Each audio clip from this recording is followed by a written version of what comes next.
bagikan atau sedikit share tentang market analisa yang kemarin sudah sempat saya post di Facebook ya. Mungkin ada beberapa yang area posisi yang tidak sempat saya post, terutama area yang di atas. Jadi untuk area sell yang di atas di sini ya karena kesibukan ya, minta maaf. Jadi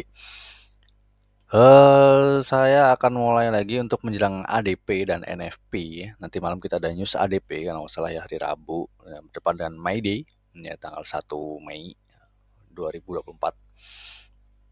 Kemudian hari Jumatnya kita ada NFP, tapi whatever kita tentang NFP ya. Ada apapun tentang news ya, kita kesampingkan karena saya pribadi tidak trading di news. Jadi ketika misalkan news itu hanya mempercepat TP ataupun SL kita saja.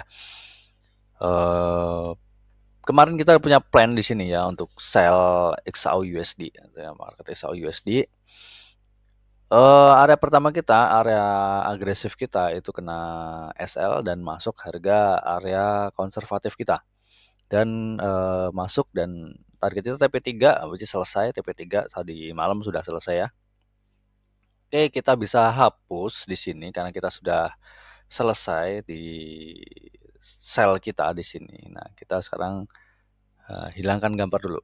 Nah, kalau kita dihadapkan dengan market seperti ini, ya market seperti ini. Kita di sini ini di sini ada MA 200, ada MA 21. Ya, jadi kita pakai 2 MA ataupun tidak pakai MA sama sekali. Jadi saya hilangkan MA-nya. Jadi kita seperti biasa tanpa MA, kita murni supply and demand. Jadi kita mau entry di harga berapa, di mana kan seperti itu. Ya kan? Nah, kita di sini di posisi ini ada, kalau kita gambar ya, di sini ada drop, bis, drop, bis, drop, bis, drop, bis, drop. Level on levelnya sangat banyak sekali ya. Jadi kalau kita di sini ada level on level yang sangat banyak sekali. Jadi 1, 2, 3, 4 level on level di time frame H1. Oke. Nah, setelah itu apa yang harus kita lakukan ketika kita menemukan level on level seperti ini? Ya kan, karena kita tidak menggunakan filter. Jadi kita punya dua area ya, which is kita tahu, kita sudah pernah saya bahas berulang-ulang kali di video saya sebelumnya. Kalau ada area seperti ini, ya kan, bisa kasih warna abu ya, warna abu, area seperti ini. Nah, inilah profit zone. Ya, harga-harga seimbang, harga-harga di mana dia montal-mantul atau mantul-mantul ya di harga ini, di range harga ini itu karena ada alasannya. Karena harga dia seimbang. Kenapa dia harga break kembali lagi ya kan, harga break turun ke bawah kembali lagi ke atas karena di sini alasnya ada white space sampai sini. Ya. Nah, harga kenapa dia sampai ke atas? Karena ini ada base, ada area base, which is base, ini base-nya kecil, ada harga seimbang. Ya, ini harga seimbang yang besar, harga sering mantul-mantul di sini berarti harga ini ada kemungkinan akan dituju ke sana. Kalau kita lihat dari struktur market yang seperti ini, drop base, drop base, drop base, drop base, drop. Nah, level on level yang sangat banyak. Ini kita hapus dulu. Ini saya hapus dulu area-area white space-nya. Saya punya area 2 untuk ambil sell lagi di area sini. Bisa sampai sini area sell saya. Ya. Ini saya kasih warna merah. Itu area sell saya yang pertama. Area yang konservatif. Area agresif saya ada di mana? Ada di sini, area sell saya. Oke, kita marking. Oke, right. Nah, kalau kita sudah punya area, ya sudah punya area, kita punya area nih di sini, gitu. Berarti kita punya target di mana SL kita dan di mana TP kita kan gitu, ya kan? Nah, berarti kita punya target SL-nya di mana, TP-nya di mana. Untuk area yang di bawah, oke, saya namain di bawah adalah area sell agresif. Ya, area sell agresif. Ini yang kemudian yang di atas saya kasih nama area sell konservatif.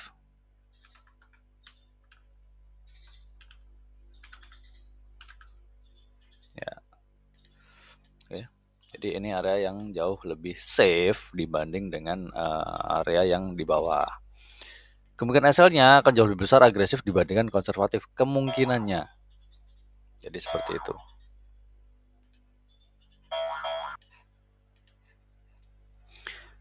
Kita tinggal naruh SL-nya di mana dan take profit-nya di mana. Oke, kita cari SL-nya. Jadi kita seperti biasa kita menggunakan support resistance terdekat. Support resistance. Nah, saya akan ambil support resistance yang ada di sini. Tik, sebagai area SL saya untuk area agresif. Kemudian untuk area yang konservatif itu SL saya ada di sini. Dikasih ke jauh. Itu. Kalau misalkan teman-teman nggak pengen jauh, itu bisa kok di sini. Nah, di sini juga bisa. Oke, kita misalkan kita taruh ada di situ. Kita ambil area yang ada di situ sebagai SL-nya. Nah, kita tinggal bikin risk reward-nya berapa untuk area pertama. Ambil 1:1 ataupun 1:2. Ya, di sini untuk area pertama. Untuk area kedua, kita juga sama. Kita bisa ambil 1:1 ataupun 1:2 ataupun banding 3. Ya, sampai sini 1:3. Nah, kita sekarang kasih not di sini. Seperti biasa, di sini adalah area TP 1:1. Ya kan? Di sini 1:1. Di sini 1:2.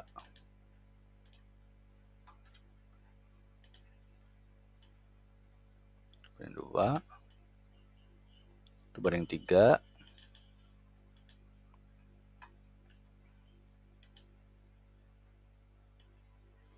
Nah, saya pribadi untuk area yang ini akan cuma ambil 1:2 maksimal. Untuk area konservatif saya akan ambil 1:3. Ini bisa diambil 1:1. Bisa diambil 1:1. Ini kita bisa ambil 1:2 ataupun 1:3. Ya, kalau saya ini 1:3, di sini 1:1 ataupun 1:2. Jadi kita sudah melewati 1:1, kita bisa set BE atau geser SL ke sini. Khusus area agresif saja. Ya, karena di gold pergerakannya agak sedikit volatil, beda dengan market forex. Itu untuk analisa kita di market gold. Nah, kalau kita lihat di kita masih di XAU USD. Kita contoh ke tadi Wanda misalkan. Nah, Wanda ini kita hilangkan gambar. Oke ya. Nah, saya akan menggunakan time frame daily. Ya kan? Daily. Saya akan ambil daily kemarin untuk narik Fibonacci. Ya kan? Oke. Ada kondisi candle yang kemarin daily hari kemarin tanggal Selasa 30 April itu impulsif bearish dan dia sudah break area di sini. Ya, which is ini valid breaknya adalah break body bukan break ekor. Ya, jadi ada kemungkinan dia akan melanjutkan penurunan lagi. Ya, jadi saya sempat bahas di Facebook waktu itu untuk areanya. Jadi kalau kita lihat di daily ya, sekilas ya kita ulang lagi. Di sini ada area base-nya daily. Ya kan? Nah, ada area base-nya daily. Sambil biru. Jadi secara marketnya, pergerakannya itu seperti rally, base,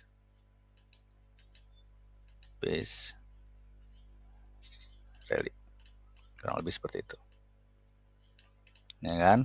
Nah, Saya kasih warna merah biar kelihatan. Oke. Nah, kemudian ada di sini yang namanya base. Bisa jadi di sini drop. Base, rally, dan drop lagi. Kemungkinan yang akan terjadi seperti ini. Kemungkinan. Jadi bisa jadi salah, bisa jadi benar. Tidak ada yang tahu. Ya, karena kita tahu bahwa adanya rally base rally, ya kan? Pasti nanti akan ada reaksi. Reaksinya berbentuknya seperti apa? Drop, base, rally. Nah, makanya di rally base rally selalu kita ambil area base-nya sebagai pending order buy. Nah, kita bisa di sini nanti untuk ambil, ada nggak kemungkinan gold akan menyentuh ATH baru?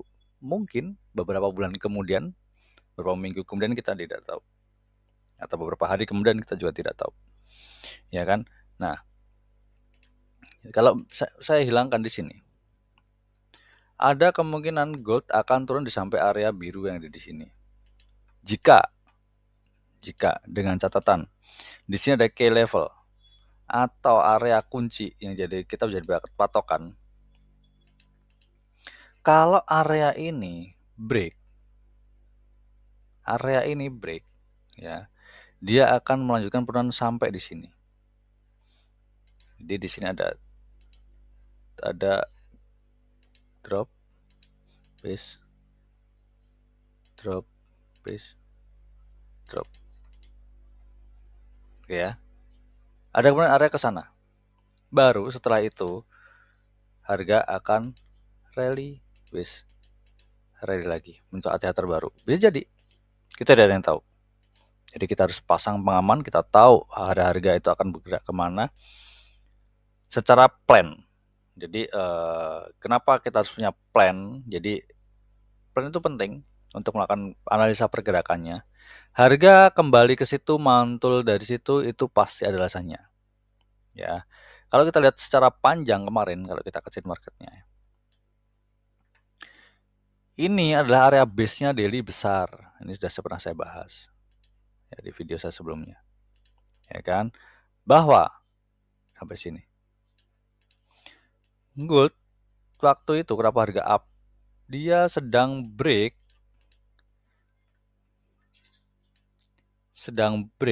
area base-nya yang side base-nya yang besar. Nih, rally base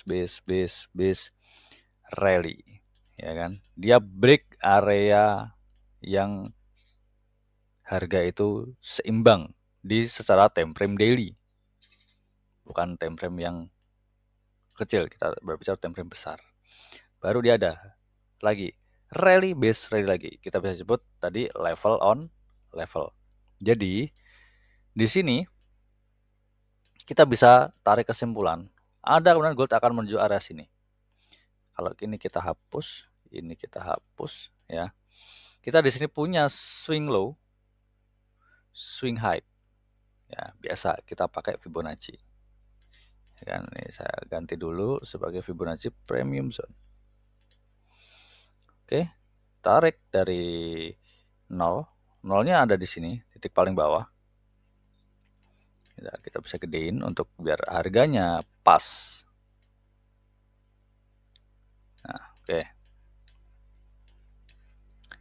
Kemudian kita bisa tarik swing high-nya ada di atas sana. Ya.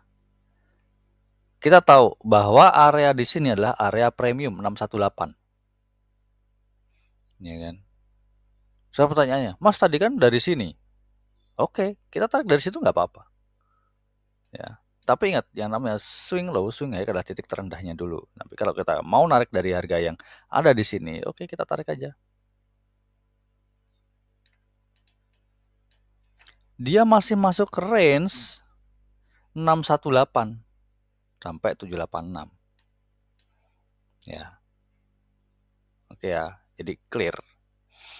Area key levelnya 382. Area key level 382. Di sini ada yang tadi saya marking, key level. Kalau ini sampai terbreak, ya jadi gini. Kita akan lihat dia. Candle dia penutupannya seperti apa? Nanti di 382 ini. Atau di kisaran harga 2283.269. Inilah harga yang wajib kita pantau. Range-nya inilah kalau misalkan teman-teman nggak mau pakai harga yang pas, kita bisa pakai range dari harga 2304.92 sampai harga 2267.84. Kurang lebih di sana. Kita bisa pantau area itu. Kalau kita di sini tahu harga 2283.26 ada harga Fibonacci 382.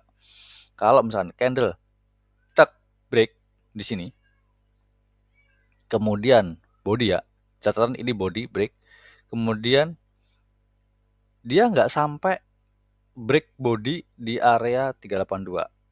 Ya, kita bisa ambil sell di 382 sebagai sell limit kita. Sell kita bisa ada di tengah-tengah sini ataupun di harga 23,6. Ya, kita bisa ambil sell di 382 setelah break body di area atau harga 2283. Catatannya itu. Break body dulu, di sini ada candle break body ya secara daily. Misalkan nanti malam atau besok pagi kita temuin market, oh ternyata dia bodinya udah break 2283. Saya akan entry sell limit di 2283. Kalau kita pakai Fibonacci di sini. Entry di sini, tek. Ya kan? TP saya ada di mana? TP saya ada di 618 ataupun 2237. Kita bisa amankan di 2237.10 atau poin 100 sampai 2190.93 di sini. Itu kalau kita mau menggunakan swing daily dengan cara narik garis Fibonacci. Ya. Dengan catatan dia candle yang hijau sekarang ini ataupun besok ataupun kapan, ya kan? Ini break dulu bodinya di 2283.269. Ya, supaya apa? Valid. Break body valid. Ya, break body itu valid. Ya, jadi yang kita ambil breaknya body, bukan breaknya ekor. Kalau area kita ngambilnya ekor, tapi kalau harga valid break itu kalau saya pribadi itu di body, body gitu. Itu cara pandang saya di time frame daily. Secara time frame daily kita punya area sell juga di sini. Ketika kita Fibonacci 382 itu di break bodinya dan kita ambil harga di 2283, which is di sini adalah area Fibonacci 382. Kita bisa hold sell-nya sampai 2237.100 dan 2190.932.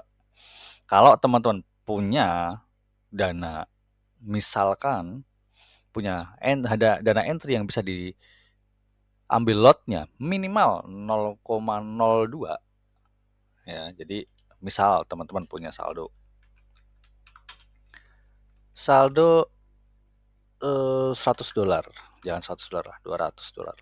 100 dolar terlalu riskan. Kemudian kita pengen ambil TP-nya yang ada di 0,5 dan 0,618. Kita bisa ambil dua-duanya dan kita bisa ambil maksimal sampai sini.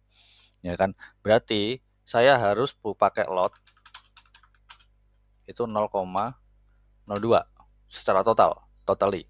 Nah, kemudian 0,01 itu saya akan TP. Saya kasih TP itu di 0,5 Fibo. Kemudian 0,01 saya akan kasih TP di 0618 Fibo. SL-nya mana? SL-nya sama. SL samakan. Ya. Note-nya ini, kalau teman-teman pengen pakai di sini dapat, di sini dapat. Misal di sini TP, dan ternyata nggak mantul lagi, langsung bablas ke 618, ya teman-teman dapat 0,02 dari sini sell semua. Secara ini kita sama perolehannya dari 0,02 dari sini tahan sampai sini. Jika kedua-duanya tidak kena SL plus atau tidak kena SL. Misal ya, teman-teman nih 0,01 sampai sini dapat misalkan 83 sampai 37. Ya, kemudian dapat $50 lah ya. 40 lah, 40 dolar. 40 dolar.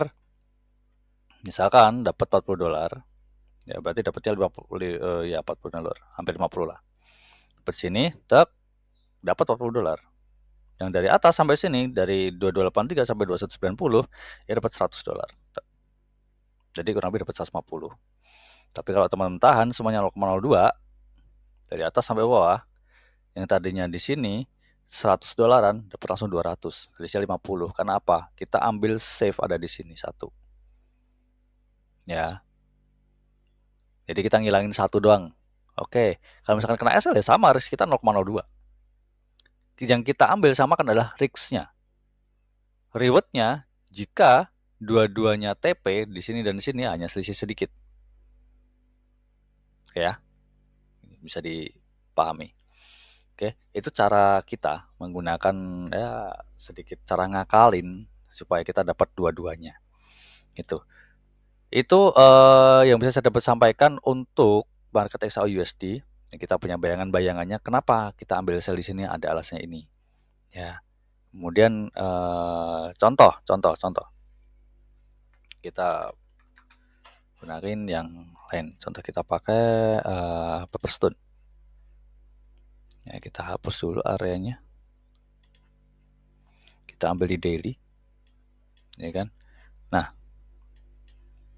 di daily kita coba ambil area Fibonacci retracement. Ya, jadi kita punya swing low, swing high. Swing low kita pakai daily yang kemarin. Oke. Nih. Nih. Atas kita pakai swing low di sini. Kalau kita lihat di sini,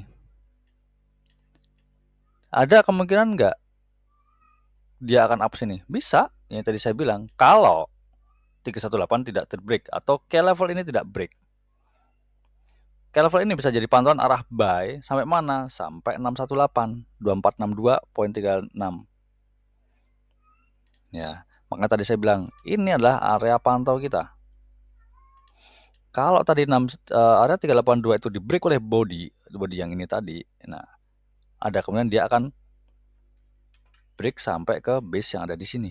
Which is ini areanya lebih kuat, jauh lebih kuat karena di sini area konservatif, di sini area agresif. Ya. Jadi kalau akan up mungkin ya dia akan sampai ke minimal di poin 2428 atau 50% dia Fibonacci. Nah, kalau dia up, next levelnya ada di 618. Next levelnya ada di 786. Kalau kita ambil aja harga-harga yang harga diskon. Ini harga premium, saya sebutnya biasanya seperti itu. Kita mantul di area ini dan kita sell lagi itu bisa aja. Kemudian dia baru akan turun ke sini. Tidak ada yang tahu. Ya, bisa jadi ADP akan ditarik mundur ke bawah, NFP tarik mundur ke bawah, baru Seninnya dia akan pullback ke atas. Ya, misal atau ada bisa tarik ke atas, NFP bisa tarik ke atas lagi sampai 2462, baru setelah itu Senin banting harga turun ke bawah. Bisa jadi. Kita ada yang tahu. Ya. Jadi makanya harga ini adalah harga-harga pantau yang wajib kita ikuti dulu masa bagaimana harga itu bergerak. Ya. Inilah skenario kita. Ya, yang pertama kalau kita pakai Fibonacci retracement, kalau kita mau pakai Fibonacci ini Fibonacci extension. Kalau kita mau pakai Fibonacci retracement ya kita akan menghormati atau kita akan menunggu area di sini baru kita akan setup buy. di 618 dan kita akan menunggu konfirmasi di harga 382 yang tadi saya bilang harganya ada di range area pantau kita ternyata, atau key level yang harus kita lihat di situ acuan mau kemana gold next-nya itu. Gold ini mau kemana lagi sih sebenarnya, kita tidak ada yang tahu. Ya, jadi analisa kita hanya sebatas itu. Dalam arti, karena apa? Sudah terbentuk ATH baru dan dia belum terbreak dari tanggal 15 April sampai sekarang belum ada ATH baru. Kalau yang sebelumnya kan setiap hari bikin ATH. Dari mulai tanggal berapa nih? Nah, 28 Maret ATH baru, hari berikutnya ATH baru, hari berikutnya ATH baru, ATH baru, ATH baru, ATH baru. Hampir setiap hari ini doang nggak bikin ATH baru. Ini bikin ATH baru lagi.